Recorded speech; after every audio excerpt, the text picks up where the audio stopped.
Tere tulemast kuulama Pärnumaa podcasti 76. osa. Mina olen Regina Jaakson ja nagu ikka salvestame Pärnu Huubis. Täna tuli külla üks naisterahvas, kellega me ei olegi mitte kordagi omavahel jutustanud. Me oleme küll samas majas töötanud. Mina Tre raadios, Claire Endla teatris, aga me pole vist isegi maja peal niimoodi kokku juhtunud, kui ma nüüd mõtlema hakkan. Aga mul on väga hea meel, et sa täna siia tulla said. Tere tulemast, Claire Maibaum. Tere! Alustame siis selles mõttes algusest, et kuidas sinu jaoks näitlemise tee alguse sai? No see on siuke huvitav lugu, et ega ma ei ole kuskil kooliteatris käinud või nagu väga paljud on ju, et midagi sellist teinud. Ja ega mul sellist näitlejaks saamise soovi nagu kuidagi teadlikult ei olnudki. Küll ma lapsena mulle meeldis esineda, nagu ikka sõbrannadega vanematele mingeid laulunumbreid esitada, siis lasteaias pandi alati laulma, siis ma laulsin Ellereina kooris, aga mingi siuke esinemise kogemus on mul alati olnud. Kuidagi elu on mind viinud reaalselt sinna näitlemise juurde, kuidagi nii, et ma sain tuttavaks Tiina Mälbergiga, jumal, mis aasta see võis olla, 88 äkki. Ja tema oli just astunud sisse lavakunstikateedrisse. Ja tegelikult ma arvan, et see asja üldse võimalikkus tuli tema kaudu. Üks konkreetne inimene kunagi ütles, et sa tõmbad ligi selliseid inimesi, et siis järelikult sinus on ka see olemas, on ju. Ja see tuli hiljem. Igal juhul me saime sõbrannadeks temaga ja ta on ja oli hästi lahke ja ta on minu meelest väga vaimustav inimene üldse. Ja tema hakkas mind kaasa võtma igale poole, kui nad läksid teatrisse oma kursusega ja kuidagi ma olin kogu aeg seal, käisin kogu sabas seal.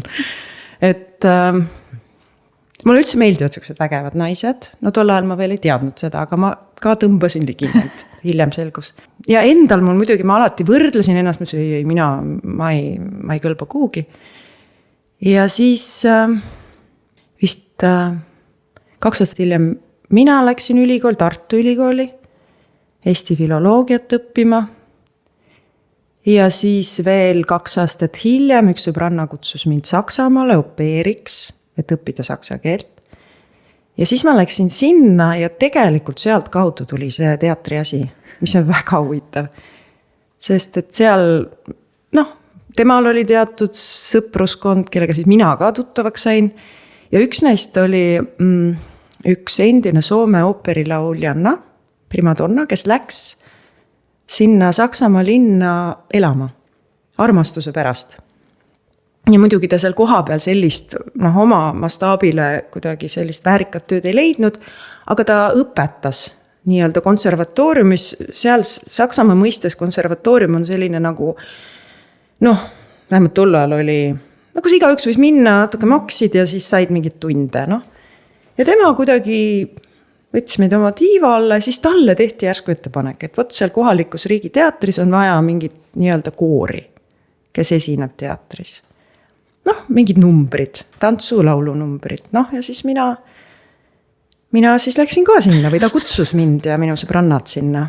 Ja siis see pull pihta hakkas. Ja eks ta oli mul nii ja naa raske natuke, see oli tõesti vähe laulda, aga mul oli Ellereina taust ja ma lausin hästi või ilmselt laulan praegu ka. Ja siis, ja siis hakkasid kuidagi need näitlejad mulle lähenema, ütlema, et oi, sulle nii sobib lava, sa oled see, teine. Nii et minu kuklas hakkas ka nagu tekkima mõte, et võib-olla tõesti. Lihtsalt tulid järjepidevalt mulle ütlema, et sa võiksid seda teha ja saksa keeles on selline sõna nagu Ausstrahlung ehk siis sära või mingi selline asi, et sul on see olemas, miks sa ei lähe.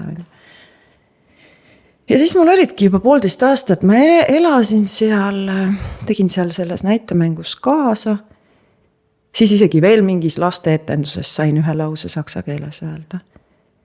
Ja siis kuidagi ikkagi mõtlesin, ma jään Saksamaale, et ma ikkagi ei tule Eestisse tagasi. Ja tegin ülikooli sisseastumise eksamid ära juba. Ja nii mööda minnes, nagu ikka, mõtlesin, et lähen käin seal lavaka katsetel ka ära ja nii ta läks.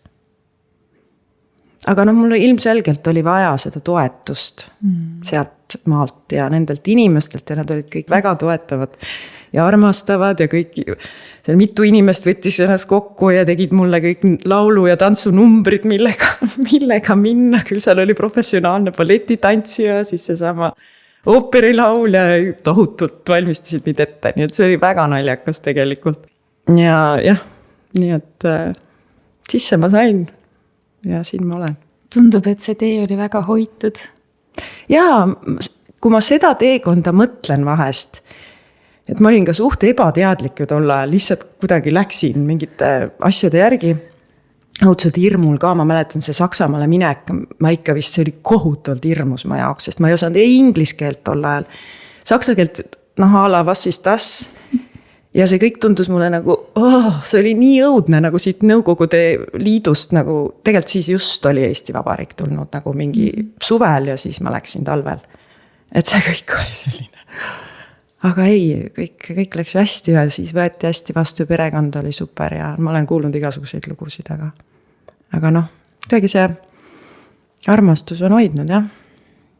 Ma mõtlen, et kuidas seda julgust nagu enda sees leida, et kui see hirm on ka, et nagu päriselt nagu ei julge nagu minna, aga ikka lähed, et see peab ikka mingi väga suur sisemine sund olema. Ma ei tea. Vaata, ega siis tegelikult hirm on lihtsalt nagu, et siin on igasuguseid ütlemisi ju vaata selle kohta ka ja lõpuks kui sa midagi väga tahad, eks ju, sa ikkagi lähed ükskõik ja ma arvan, et seal oli natuke siuke nooruse naiivsus oli seal natuke taga ja lõpuks, eks ma olen harjunud seda hirmu ka, ma olen ikka tundnud või mingit ärevust elus, ma tunnen praegu ka seda. Aga ma ei, kui see on võib-olla mingi füsioloogiline või närvisüsteemiga seotud, aga ma mõtlen, et ma ei saa ju lasta sellele ennast pidurdada, ma ei saa ju selles mõttes jääda koju istuma selle pärast. Kuigi ma kujutan ette, et kui see on ekstreemne, siis ma kujutan ette, et võib jääda tõesti koju istuma. Nii hästi sõltub olukorrast inimesest. Aga jah, see mõte, et see nii-öelda elu algab pärast hirmu ületamist nii-öelda on ju. See on nii kihvt mõte. Aga tihti on see, et see mõistus jutustab oma lugu nii osavalt, et see hing nagu, kes tahaks minna, on ja see nagu ei julge seda sammu astuda. No ma arvan, et mingi 20-ndates on asjad veits lihtsamad, vähemalt ma ise, kui ma võrdlen ja tegelikult ma tahtsin sinna enne jõuda, et see minu enda teekond sinna nagu teatrikooli tegelikult vahest julgustab mind, kui ma hakkan ka asju üle mõtlema. Et ikka mingid asjad, mis peavad juhtuma, need juhtuvad, ükskõik mis ringiga sa sinna jõuad, on ju. Et tegelikult, juhtuvad, küll nad juhtuvad. Ja ma saan ikka mingeid märke selle, et kui kuskil mingi tee on sinu jaoks, siis küll nad lükkavad siin mingid nähtamatud jõud, kuidagi see. Ja inimesed muidugi aitavad ja see kõik on kuidagi selline koos töö ja koos mäng. Ja hästi huvitav, et isegi siis, kui mõnda kogemust nagu tahaks vältida, aga mis on nagu hingel ette nähtud, ka see tuleb ükskõik kui suure ringiga proovid mööda minna, aga kui mis on ette nähtud, see ikkagi tuleb. No ikka tuleb jah, kui sul seda õppetükki on vaja, sa oled otsustanud, et sul on seda vaja, isegi kui sa arvad, et ma ei taha teda. Ma ei tea, kuidas praegu noortel on, aga jah, mina tol ajal olin küll lihtsalt pea ees läksin. Aga tänasel päeval, kuidas sa tunnetad seda, et pea ees nagu minna, on seda nagu tuhhi või vuhhi või nüüd sa ikkagi nagu rohkem kuuled seda hingekutset? Eks see oli ka hingekutse, ma arvan, ikkagi. Lihtsalt vaata ei ole seda kogemust, elukogemust nii palju ja siis on võib-olla lihtsam mingeid siuksi pöörasusi võib-olla teha. Kuigi mis nüüd nii hirmus pöörane, see on, praegu tegelikult ei ole ju, inimesed lähevad üksi seljakotiga ümber maailma reisile, see on minu jaoks võib-olla pöörane. Et tänapäeval, eks mul on juba, ma siin töötan välja igast meetodid, ma ikkagi nagu, nüüd on juba see, et eks ju natuke olen vanem, energiat on natuke vähem võib-olla, et enam nagu ei söösta tingimata pea ees igale poole ja kui on juba endal lapsed ja siis ikkagi mingisugune vastutus tekib, et nooruses ongi see, et pole nagu seda vastutust sellist. See on lihtsam, Aga kui sa vastutad ka teiste inimeste eest juba, siis sa ei saa enam võib-olla, saab, alati saab, aga ma kuidagi Sest minu jaoks tegelikult oli juba see Pärnusse kolimine oli päris pöörane asi, sest ma teadsin endale, et ma olen eluaeg Tallinnas, mul ei olnud mitte kunagi. Noh, ma ei tuu pähe ka, et ma olen nõus sealt ära kolima. Ja siin sa nüüd oled juba aastaid. No siin ma olen, jah. Kui sa korra mõtled selle tee peale, mis on Pärnus olnud nii-öelda, siis mul oli täna just üks teine jutamine ka inimesega, kes elas Tartus ja siis ka Tallinnas ja nüüd siis Pärnus 3. aastat. Küsisin tema käest, et ja kuidas tema tunnetab, et kuidas Pärnu teda vastu võtnud on. Ja tema ütles, et väga nagu hästi, et isegi oli nagu üllatunud selle üle natukene. Et kui sina nagu tagasi mõtled selle aja peale, kui sa tulid Pärnusse, et kuidas sina tunnetasid, et kuidas Pärnu vastu võtab, sest ma olen kuulnud, et pärnakad on nagu kinnised nii kaua, kuni nad su omaks võtavad. No, ma ei teagi. Ma ei nimetakski ennast nagu pärnakaks või tallinlaseks või kellekski enam. Ma lihtsalt elan seal, kus ma elan, on ju. Et vaata see COVID-i aeg tegi mingisuguse huvitava asja ära minu jaoks, et ma hakkasin ju tohutult palju sellel ajal veebis suhtlema. Ja ma hakkasin kuidagi väga tihedalt just nende sõpradega, kes kuskil ümber maailma elavad. Ja siis nagu kadus mingisugune üldse, mingid piirid või mingid, nüüd ma olen pärnakas. Siuke asi nagu kadus täitsa ära minu jaoks. Et tekkis mingi selline avarus. Ma ei tea, ma ei oska sulle vastata, sest et kui ma nüüd päris aus olen, siis mul ei ole Pärnus ühteks vist sõpragi. Ma ei ole ka selline inimene, kes käiks kuskil üritustel väga, ma vahest isegi teatri esietendustel ei lähe, nende pidudele on ju. Et mingis mõttes mulle meeldib nagu omaette olla. Ma naudin nagu seda ja kuna mul on suhteliselt suur pere, siis tegelikult seda on minu jaoks juba päris piisavalt, pluss, eks ju, teatris on inimestega töö kogu aeg.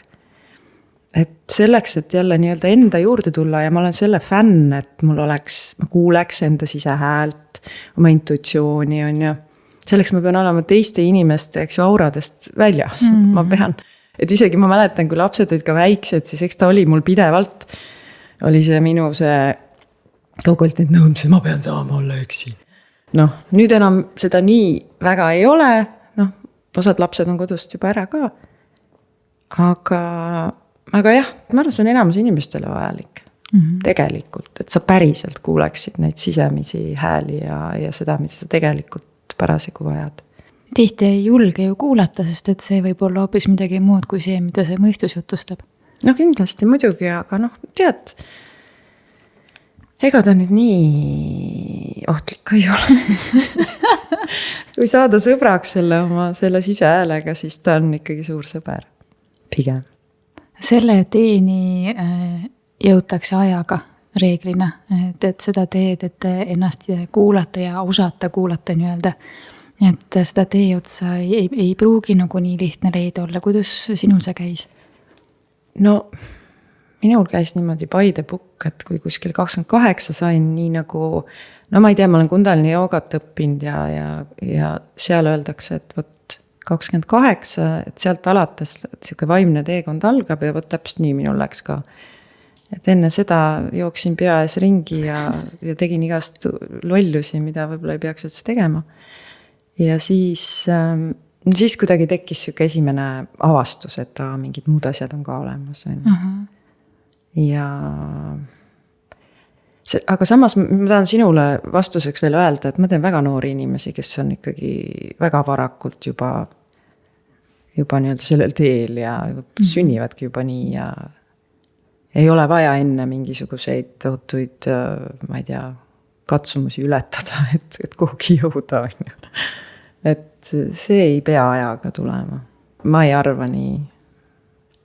Lihtsalt minul on nii ja minul läks nii. Ja muidugi mingisugune rahunemine tuleb teatud vanusega, mina arvan ikkagi. Et ka kui ma nüüd kõrvalt, nüüd mulle meeldib rohkem jälgida, kui ise tähelepanu keskmes olla. Siis ma saan ju näha, et kuidas need asjad käivad ja et mõni on, kuidas ma noorte pealt nagu näen, on ju. Et jah, võt see asi tuleb veel noorusest ja seda nagu, nii edasi on ju. aga jah, ma arvan, et mõni on ikka endaga ühenduses juba väga varakult. Ma olen kuulnud ühte teooriat, ma ei tea, kuivõrd see paika peab, et mida nooremad on nüüd nagu inimesed siis, mida noorem põlvkond nii-öelda, seda lihtsam ka on, et ei tegeleta enam nii-öelda siis erinevate põlvede mineviku tagaga nii palju. Et see pidevat niimoodi iga generatsiooniga aina lihtsamaks minema noortel ja seepärast ongi neil see kontakt endaga ka nagu lihtsam saavutada nii-öelda. See on hästi põnev teooria, mulle tohutult meeldib see, sest et lastel läheb siis kergemini.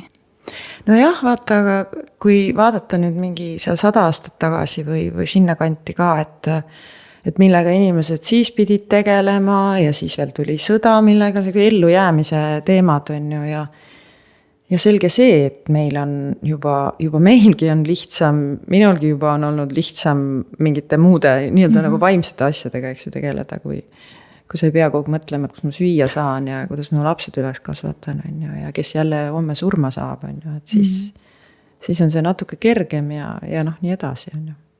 Rääkides veel ka näitlemisest, muidugi ma tahaks teiega sinna vaimsele teele ära minna, aga võib-olla tuleb kombo. Endla jaoks. See on ikkagi endla kontekstis tänane jutajamine. Et mida tähendab näitlemine? Et kui ma ütlen sõna näitlemine, siis mulle nagu tundub, et see pole nagu päris. Et selles mõttes nagu, ma ei tea, võib-olla ma lihtsalt olen enda peas mingisuguse sükse nagu definitsiooninud, aga mida see nagu tähendab? Jaa, ega see näitlemise sõna ei ole jah kuidagi väga, tekitab jah siukse tunde, et nüüd on midagi väga võltsi. Ehk see on nii veider, on ju. Ja tal ongi ilmselt eesti keeles selline tähendus, kui inglise keeles mõelda, et see on acting, siis mingis mõttes see on nagu tegutsemine hoopis, on ju. Et ja nii ka lavakoolis väga tihti õpetatakse, et tegutse on ju laval. Nii et jah, seal on oma... Et selles mõttes jah, inimesed ju nii-öelda näitlevad elus ka, on ju, kui seda sõna niimoodi kasutada, on ju, et me kõik näitleme kuidagi moodi. Et selles mõttes jah, see ei ole kõige õnnestunum sõna, aga ma isegi ei tea, kust see tulnud meil eesti keelde on, ma ei ole väga uurinud seda asja.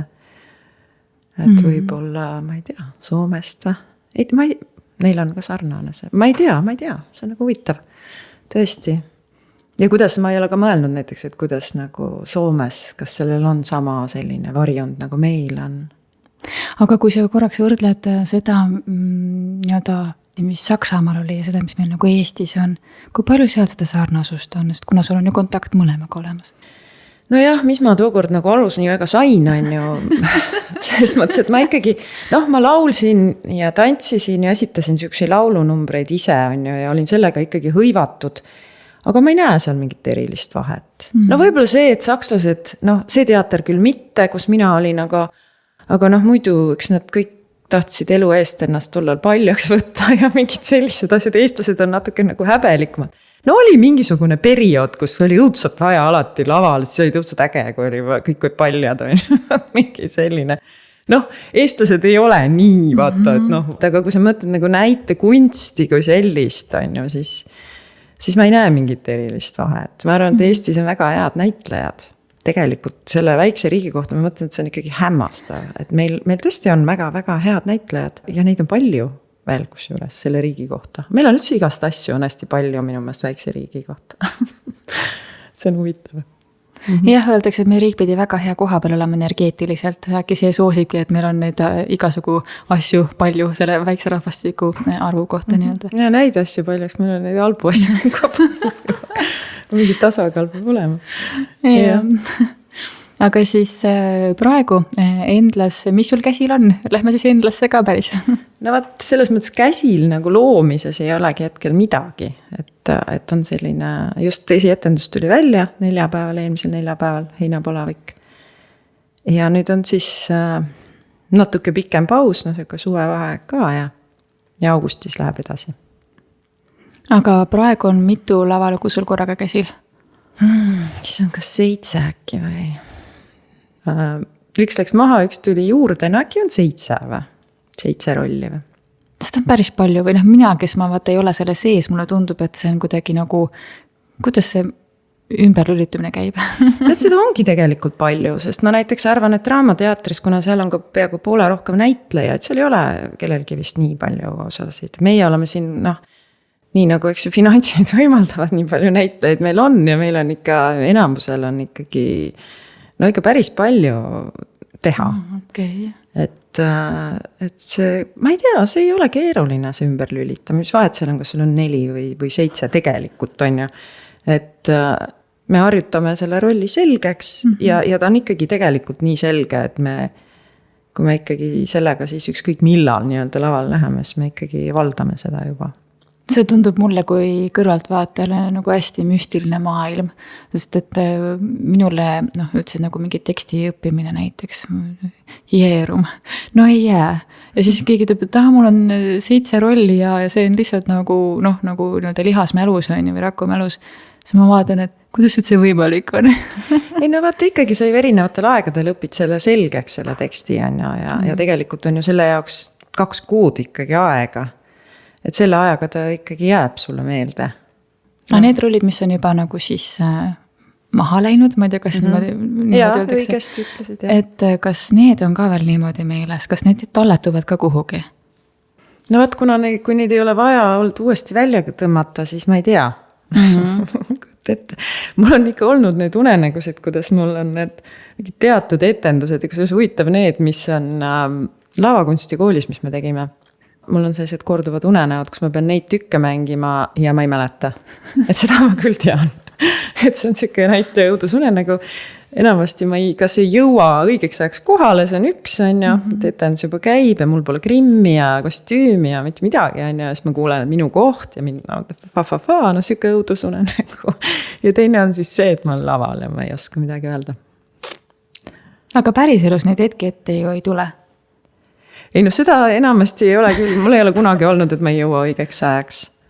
Ma küll ühe korra elus ma unustasin ära, et on etendus, aga siis siis ma elasin Tallinnas, mul oli vaja Draamateatrisse jõuda ja siis ma jõudsin. Sest et mul ei olnud mingit suurt grimmi ja keegi helistas, lihtsalt inspitsient helistas, et kui sa oled, on ja mõtlesin, et kodus. Hea, et olin kodus. Aga vaata, kuidas elu jälle hoidis, et sa said selle kogemuse hästi kergel kätte ikkagi. Jaa. Aga ta ei olnud ka väga hirmutav, õnneks ta helistas suht vara. Ja, aga sellist tekst meelest läheb, seda ikka tuleb ette. Neid õudusetki on ikkagi kõigil, ma arvan, kus sul on tühi leht ja seal ei ole mitte midagi.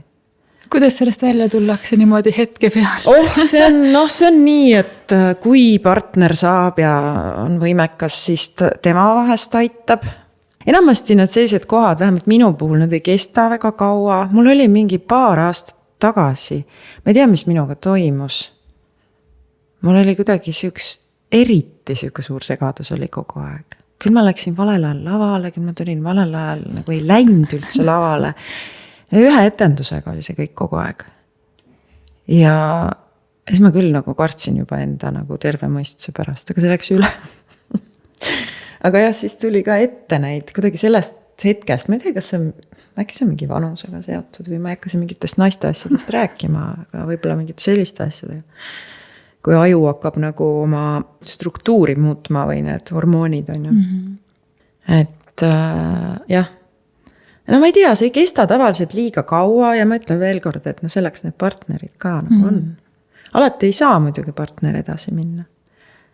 Et ma tean juhuseid, kus inimesed on rääkinud, kus nad on läinudki korraks lava taha ja kui näiteks partner on nii hädas. Tegelikult see juhtub tihti, kui on nagu, ikkagi kui sa oled juba väga eakas, et kui see ikka kõigiga ei ole, aga seal, kui on juba ikkagi sellised, ma mõtlen, räägin üks 75 pluss on ju, et siis võib sihukest asja ikkagi ette tulla, kus juba pikemat aega kestab see paus ja keegi peab selle asja nüüd ära päästma, aga sellist niisugust hullumeelsust mul ei ole olnud. Jah, see tuleb tagasi, see hetk on ära ja siis läheb elu edasi.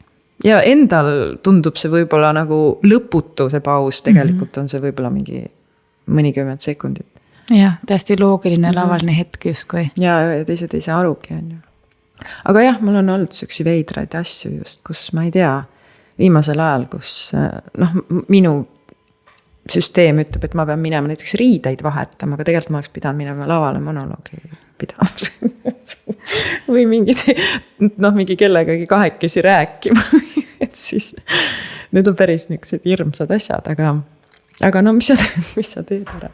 Teisipidi jah, selles hetkes on see nagu hirmus ja justkui nagu mingisugune koht, kus tahaks endale tuhka pähe raputada. Aga kui sellest nagu üle saab, selle läbi töötab, siis nüüd ütleme 30 aasta pärast on päris lõbus ju tegelikult. Ei, no ega ma ei hakkagi, no sellel ei ole ju mingit mõtet, on ju. Need asjad nagu ja keegi ju, kõik ju saavad aru, et keegi ei pahanda ju ka. No igast asju juhtub ju laval aeg-ajalt, on ju. Et see ei ole ainult tekst, mis saab meelest ära minna. Vahest on need hästi toetavad hetked, sest need toovad nagu kõik inimesed hästi kohale. Sest ega siis näitemäng on nagu, ega seal on nagu elugi, et võib minna kuskile uitama omadega, aga kõige parem ikkagi etendus on see, kui kõik on ikka 100% kohal. Öeldakse, et mida lähemale täiskuule, seda võimsam pidi olema nii see, mis laval antakse, kui ka publik pidi vastuvõtlikum olema. Ma ei tea, kas seda üldse niimoodi jälgitakse või kas see nagu võiks paika pidada. Ma ei tea. Mina ei ole jälginud. Järgmine kord vaatad, nüüd täiskuu hakkab tulema. jah, ma ei ole osanud.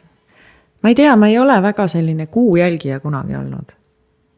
Mitte, et ma suhtuks sellesse kuidagi irooniliselt, kaugel sellest, aga vahest täiskuu ajal märkad võib-olla magad halvemini või mingid sellised asjad, aga ja ma olen kusjuures isegi hoogu võtnud, et nüüd ma hakkan seda jälgima või isegi mingisugused koolitused, kus ma olen olnud, et pakuvad välja ja siis ma mõtlen, ma nüüd nagu lähen edasi sellega ja see kõik on kuidagi ära vajunud, nii et võib-olla see ei ole minu jaoks ikkagi veel.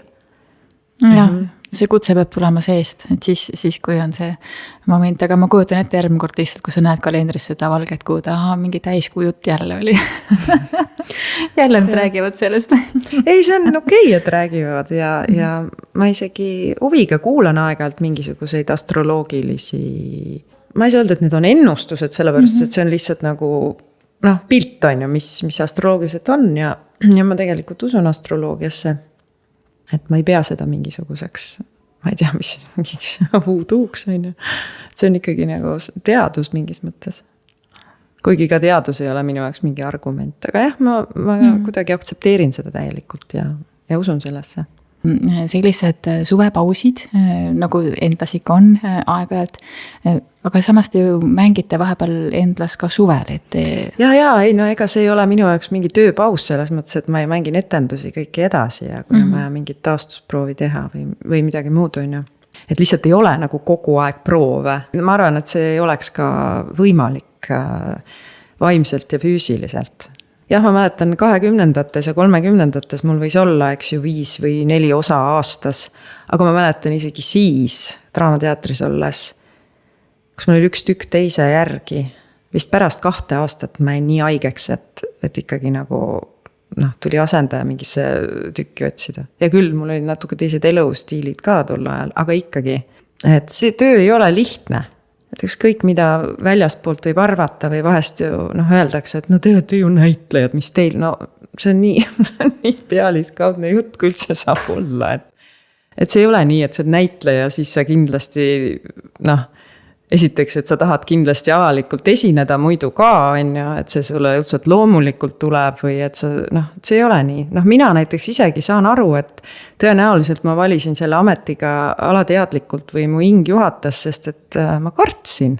Ma väga kartsin olla avalikult lapsena ja oli see loomulik, aga siis tuli mingisugused mustrid vahele ja siis see tundus mulle peaaegu eluohtlik. Et tegelikult, et sellest nagu üle saada, ma veel lavakas ma mäletan vist esimene aasta ma ju kõvasti tegelesin sellega. Selle hirmu ületamisega, et see ei ole jah päris. Ja see on tohutult väsitav ja need prooviperioodid võivad olla, ma ei tea, muidugi võib-olla mõnel kõigi jaoks ei ole nii, aga ikkagi eriti see lõpuots, kui sul on nagu juba intensiivsemalt, pead hakkama välja tooma seda ja kui kõik asjad, eks ju, tulevad juurde, kõik kostüümid ja iga asi ju on nagu, sa pead uuesti laienema, jälle laienema ja siis veel publikusse laienema on ju, et see on ikkagi jah, kuidagi nagu aastatega ma olen rohkem osanud hinnata, võib-olla ka ma ütlen veel kord, et võib-olla energia, et ei ole enam ka nii palju on ju ja siis saan nagu rohkem aru. Kui mul käis hiljuti siin Karl Andreas Kalmet samamoodi jutustamas, ma küsisin ka tema käest, et et see töö, et kas see siis nagu on ka see, mis sa kunagi arvasid, et see on ju. Ja ta ütles, et ei, see ei ole üldse midagi nii romantilist, kui arvata võiks. Vot see on huvitav, sest et võib-olla ta on ka juba selles eas. Sest alguses oli see minu jaoks täpselt see, mis ma arvasin. Ta oli täpselt see ja ta oli minu meelest kohutavalt romantiline igast otsast. Aga mingi hetk, hakkad väärtustama lihtsalt elust teisi asju. Mina hakkasin väärtustama teisi asju ja siis ta on muutunud võib-olla rohkem tööks, on ju, kui ta enne oli selline lõbu ja töö korraga. Vaata praegu me oleme kõik kuidagi nagu ka kohustatud mõtlema, mis see sisse toob. Vaata 90-ndatel ma absoluutselt ei mõelnud sellistest kategoorias. Mina ei mõelnud, on ju. Ma ei jube tänulik, et ma raha sain selle eest, mis mul teha meeldis, on ju. Nüüd muidugi mõtled, et oleks pidanud mingi, et selle järgi oleks natuke mingi teise ameti õppima või ma ei tea. Aga nii ta on ja ikkagi ma olen nagu rahul, et ma teen sellist asja, mis võimaldab mulle, eks ju, loomingulist tööd, elevust, siis erutust, siis vahepeal, eks ju, aega maha võtta. Minul on vaja, et on nagu on nagu etapiliselt. Muidu ma ei saa, ma ei saaks 9-5 tööl käia, see on jumala selge. Iga päev. Ma oleks hulluks. Ja inimesed on erinevad selles mõttes, et mõnele jube hästi sobib see, aga mõnele ei sobi üldse. Ja siis ongi hea, kui me leiame endal sellise töö. Ja samamoodi tegelikult on ju näitlejaid ka, ma tean, kelle tegelikult ei sobi see õhtune asi üldse. Ja mina õnneks on see inimene, kellele sobib väga hästi. Nii et selles osas on mul suhteliselt okei töö. Olen rahul. Sinu jutu taustal mul hakkas kuidagi tiksuma mingi mõte selle kohta, kuidas näitlejad saavad enda elu jooksul läbi elada nii palju elusid. Tohutult palju elusid. Ja. See on nii intensiivne. Nojah, see töö ongi intensiivne ja selleks sa peadki suutma nende intensiivsete energiatega toimetada ja sellepärast on olnud hästi palju igasuguseid sõltuvusi, mina kujutan ette. Mina võrdlen igasugust sellist loomingut või millegi väljatoomist ikkagi sünniga. Ja siis, kui sa mõtled nüüd, mis energiat seal sünni juures on, ja mis on väga paljude sünnide juures eriti nagu varasemal ajal toimunud, siis ikkagi seal on nii palju hirmu, kahjuks veel. Ja et selle kõigega toime tulla, siis isegi mina omal ajal ka ju. Ega ma ei ütle, et mina ei oleks alkoholi tarbinud, ma olin noor, siis ma tegin seda ka. Ja see, ma ütlen, tänapäeval on kõigil autod ja asjad, et see on kõik palju kergemad asi selles mõttes. Vanasti sa ikka istutud peale teatrit ja etendust ja seal ikkagi pidu käis. Tänasel päeval, kuidas sa ennast tasakaalus hoiad? Kundalini käis juba jutust läbi, mis on need sinu jaoks? Hetkel on mul uus armastus, on Shakti tants, mis on tegelikult Kundalini joogast välja kasvanud, selline meetod. Et ma tegelikult armastan seda teha, ma teen ikka igapäevaselt. Ja kuna ma olen harjunud, kui ma Kundalini joogaga tegelesin, siis ma tegin seda ka. Mul on mingi kirg, et kui mul on mingi kirg, siis ma teen seda hästi kirglikult. Ma olen vahest naernud, et kui ma suitsetasin, siis ma suitsetasin kirglikult. Kui ma jõin, siis ma jõin kirglikult. Kui ma nagu teen joogat, siis ma teen seda täie kirega, et tegelikult lihtsalt on tore, kui ma leian endale sellised tervislikud ja head asjad, mida kirglikult teha. Alguses sa pead kõik läbi proovima. Et jah, mul on see harjumus iga päev mediteerida. Juba tõesti aastakümneid. Et seda ma kindlasti teen ja mulle meeldivad sellised natuke, mitte võib-olla sellised viisid, et sa istud vaikselt, on ju, et see ma saan nüüd juba aru aastatega, et mul on vaja seda integreerida ja ma teen ka, aga mulle meeldivad, kui ma saan, ma ei tea, nagu see Shakti-tantsus on, et mul on liigutused ja mul on mantra ja seal on nagu muusikat ja seal on ilu ja seal on, eks ju, seda vaimsust ja seal on kõike, et siis ma tahan ikkagi nautida seda. Et ma niisama, ma ei sunni ennast nagu millekski. Ja muidugi, ma olen teinud ikka 20 aastat seda algallika protsessi hingamistööd ja seda ma ikka kasutan enda peal ka väga sageli. Kuidas sa selleni jõudsid? No ka jälle tavaline lugu. Käisin kuskil, mingi hetk ma hakkasin jooga vastu huvi tundma, ma isegi ei mäleta, kuidas ma sattusin Heli Kannuga Tallinnas kokku. Ja tema tegi meile mingi väljasõidu Kirna mõisa, mis on tegelikult ju vapustav koht. Ja siis keegi istus minu kõrval, hakkas rääkima. Hingamine, jube äge on. Noh, ja siis mõtlesin, prooviks ka, mis see siis nüüd nii äge on. Ja siis sealt kuidagi läks, et ma helistasin siis, et oli mingi koolitus, helistasin. Ja siis see naisterahvas või noor naine, kes vastu võttis selle telefoni, temast sai minu parim sõber, siiamaani suhtleme. Ja selle hingamise juurde ma ei jäänudki, sest see meetod mulle ei sobinud, aga tänu siis sellele nii-öelda nüüd siis juba sõbrannale, tema siis rääkis mulle mingist teisest meetodist, kuhu ma siis olen jäänud kogu siiamaani. Ma olen teinud kõik terapeudi õpped ja mentori õpped ja igast asjad läbi. Shakti-tantsus oled samamoodi õppinud õpetajaks? Jaa, olen õppinud õpetajaks. Ma kuidagi viitsi seal niisama kügeleda, ma tahan kohe nagu minna sinna. Asja tegema, aga ma ei õpeta praegu. Ma aitasin korraldada ja teha nagu uute hingamisterapeutide koolitust. Nüüd oli just eelmine aasta lõppes 2 aastast. Ja ma ei tea, praegu naudin seda, et ma ei pea midagi tegema. Kedagi õpetama ega kellegi eest vastutama. Ma andsin küll siin joogas, Kundalini jooga tunde ja mul olid pööraselt vaimustavad õpilased ja ma nii õudselt armastasin neid ja mulle tundub, et nemad ka mind. Aga ma jätsin katki vist 2018, tegin vist 3 aastat või 4. Ja nüüd mul on raske kuidagi alustada, et võiks ju, aga mul ei ole nagu sellist, kuna ma tean, mida see tunni ettevalmistus kõik tähendab, kui palju ma sinna energiat panen. Ja kui mul tuleb ikkagi 2 inimest sinna tundi, Pärnus lihtsalt on nii ja teiseks on ka see asi, et ma ei ole masside inimene. Mulle meeldib intiimsus. Sellepärast see hingamistöö mingis mõttes on tore, sest et ma saan ikkagi 1-1 inimesega töötada. Aga seal mingid suured grupid, muidugi mingi teatud numbrist see muutubki intiimsus. Kui sul on 100 tükki, siis juba enam ei ole, nagu seal ei ole üksik isikut vaata enam. Aga ette kujutada, et mul Pärnus 100 inimest oleks, see on tõesti natuke naiivne. See tasakaal nagu kaob ära seal, eks, et ma panen nii palju energiat, aga tagasi võib-olla ei tule. Ja ma räägin siin kuidagi nagu ikkagi vist juba tean, et ei tule, et võib-olla ma praegu. Ei peab nagu aega olema selle jaoks, et vanasti ma olin täitsa hull, eks ma põlesin läbi ka, et ma tegin proove, siis mul oli 3 väikest last ja siis mul olid need joogatunnid iga nädal ja siis ma veel tegin mingeid hingamisasju ja kliendid ja mingid, tead, täitsa hull praegu mõtlen, et praegusel hetkel ma ei, enam ei, et eks ma vist eelistaksin, et ma oleks hästi palju raha ja ma saaks üldse vaikselt kuskil maal elada, aga see teatritöö on ikkagi, ta on ka põnev ja erutav ja kui sa rääksid nendest rollidest, et nad on, et me elame nagu erinevaid rolle, siis ma hakkasin ka mingist hetkest jälgima, et mis rollid mu ellu tulid, et nad kuidagi peegeldasid sellist mingit asja minu elus, et see ei olnud nagu juhus ja siis sai seda ka võtta nagu natukene nagu, kas nüüd teraapiat, aga mingit vaimset sellist ja mingi enese jälgimise asja.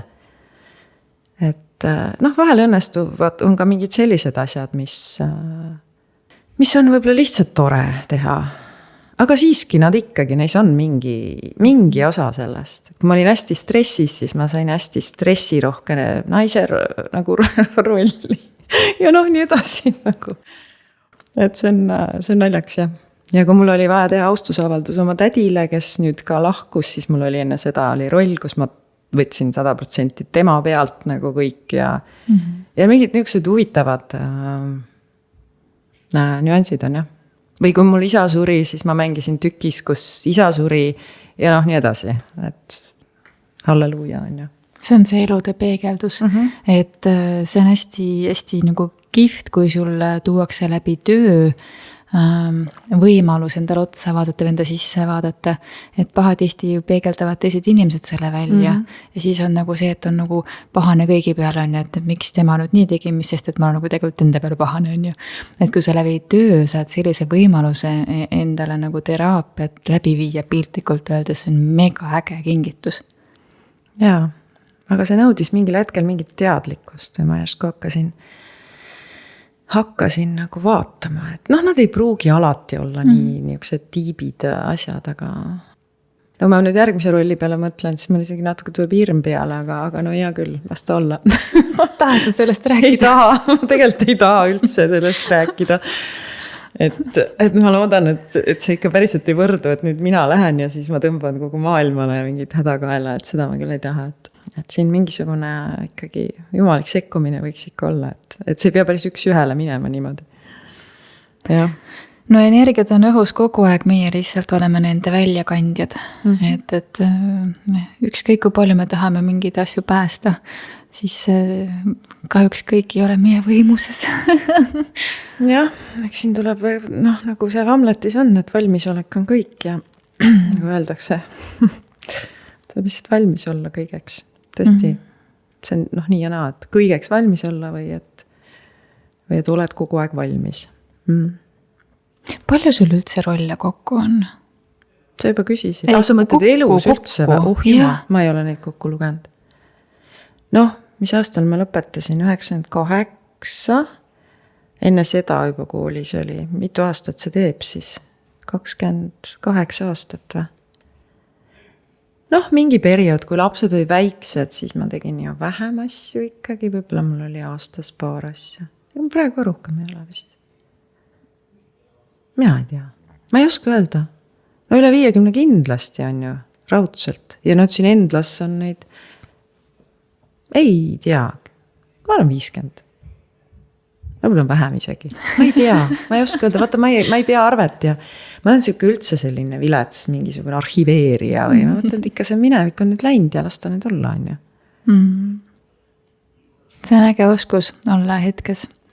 Jah, vahest lihtsalt oleks tore, et oleks nagu mingid laste pildid kõik albumites ja mingisugused, noh, vaata, võib-olla arhiveeriks mingeid, ma ei tea, et tuleviku põlvedel oleks tore vaadata, et seal võib-olla oleks mingid ajalehe väljalekid, aga praegu ei ole isegi enam ju neid, on ju, praegu on lihtsalt kõik on internetis, et see polegi enam midagi. Võib-olla mu emal on mõned asjad alles, mõned intervjuud või mis on nagu paberkandjal, aga mul endal on ka vist mõned alles, aga need on kõik need, mis mulle on siis nagu saadetud. Mõni ajakiri on nagu kuidagi lahkem, vaevuvad saatma sulle seda ajakirja, aga mõni ei tee isegi seda.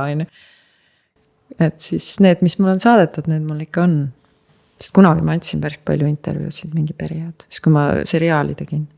Et see on mul ka nüüd selja taga ja see ei ole eriti erutav enam. nagu, jah. Nii kahju, kui see ka ei ole, ma pean ütlema, et meil hakkab saateaeg täna otsa saama, see aeg on nii ruttu läinud, et kui me siin enne jutustasime, et mina ei oska midagi küsida, sa ei tea, kuidas sul vastustega on, siis minu arust on nüüd väga kihvt saade, nii et saame sellega täna kokku võtta. Aga aitäh sulle, Claire, selle hästi mõnusa jutuajamise eest ja siis ei olegi muud, et järgmise jutustamiseni. Ja, aitäh sulle ka.